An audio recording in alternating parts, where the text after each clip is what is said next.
Okay, hello everyone. We're going to be doing a quick revision video on looking at LO4 national governing bodies. Okay, and this is coming up as one of the units in your exam.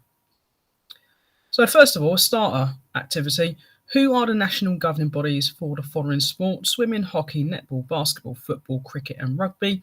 If you pause the video and give yourself 1 minute just to jot down who you think the national governing bodies are, and then we'll go through the answers in a moment. So we have for swimming, the Amateur Swimming Association; hockey, England Hockey; netball, England Netball; basketball, England Basketball; football, the Football Association. You can also put down the FA as well; cricket, the England and Wales Cricket Board; and rugby, the Rugby Football Union, but also you can put down RFU. So you can see there's a little bit of a pattern there. If you're ever unsure, just put England in front of the sport, and sometimes you will get a mark depending on the actual activity. So a learning objective is pure and simple. It's to know what the role is of the national governing body in sport. Okay, and this, you need to make sure that you have a good understanding of all the different roles that they play, and you're able to give an example as well. So a few misconceptions when it comes to looking at LO4.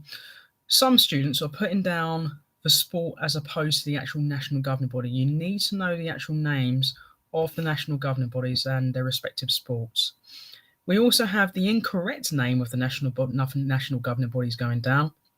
Again, it has to be word for word. If it's partly correct, you will not get a mark. So you must make sure you learn these and you know them off by heart. And also, it's the vague explanations and answers. You need to be very, very specific. And this is not just for LO4, it's throughout.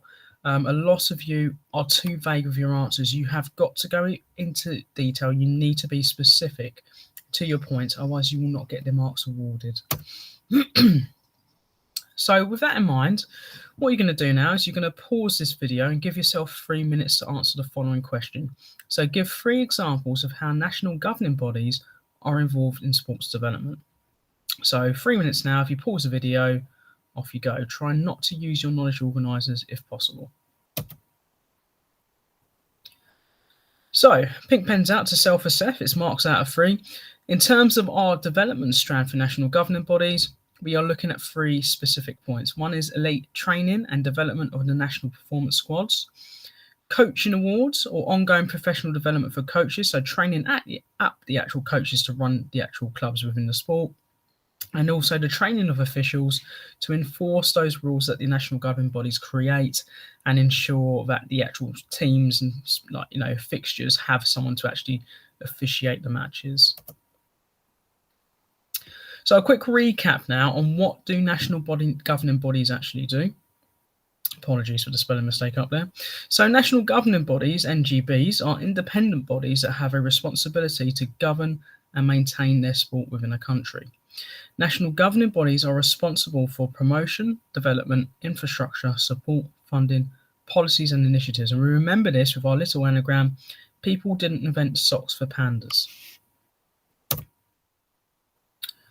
So what you're going to do now is you're going to give yourself another 3 minutes. You're going to pause this video and you're going to draw out a mind map regarding all of the roles the national governing bodies do. So we just went through the anagram and, talked about briefly the roles which they do.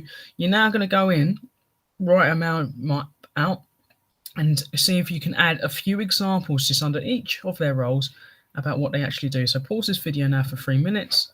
Off you go.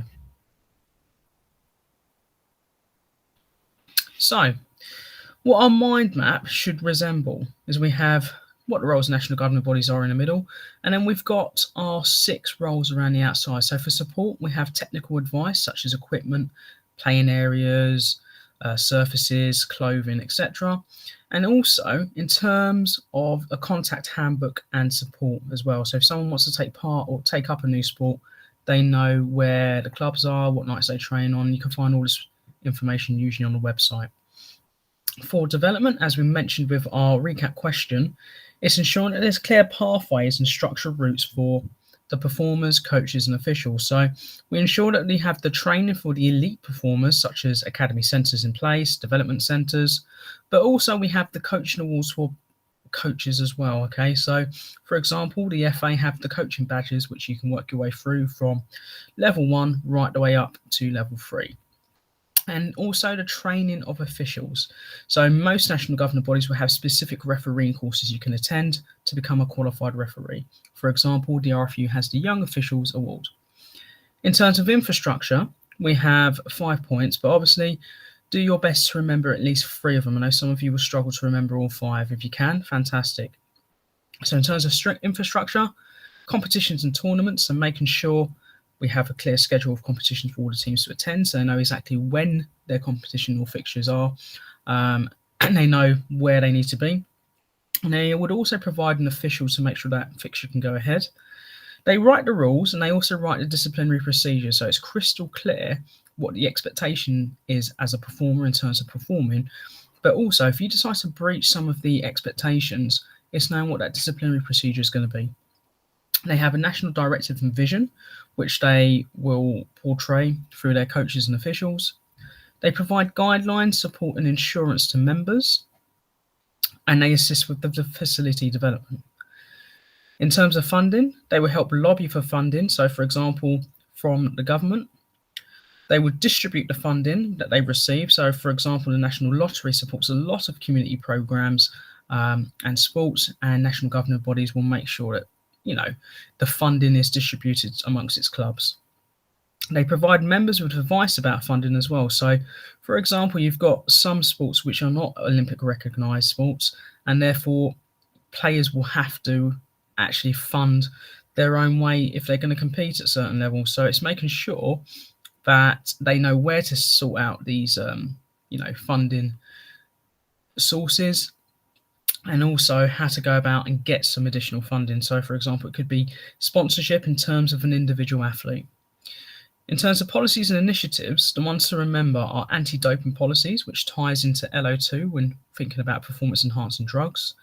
Safeguarding information and guidance. Okay, in the past few years, there's been some horrific cases of abuse come about where players have been abused by those in the positions of authority and trust.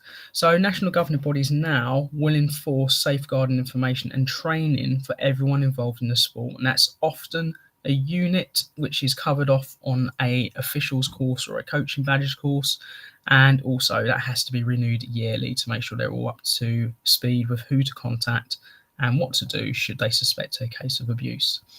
They have community programs which they try to increase participations at the different levels of their sport, and also promoting etiquette and fair play. So how people should be behaving when they're performing and when they're spectating, and ensuring that the rules are being enforced so that it's a fairer and safer game for all involved. In terms of promotion, it's all about promoting participation. So having a drive to increase the participation at all levels of the sport. And they go about doing this by, having equal opportunity policies in place so that anyone can access the sport, and also increasing the media's exposure. So what you're going to do now is you're going to give yourself 15 minutes to have a look at a long answer question. So the question is to explain the role of a national governing body in developing the infrastructure of a sport. Think about what we've just covered in the mind map. Think about the points that you can then go through. And remember to state, explain, and give an example. So 15 minutes now. Pause this video. Off you go. Okay, so the first thing I'm going to go through with you is a breakdown of the actual responses. So in terms of what you've written in front of you, this is what the examiner will look at before they give you a grade.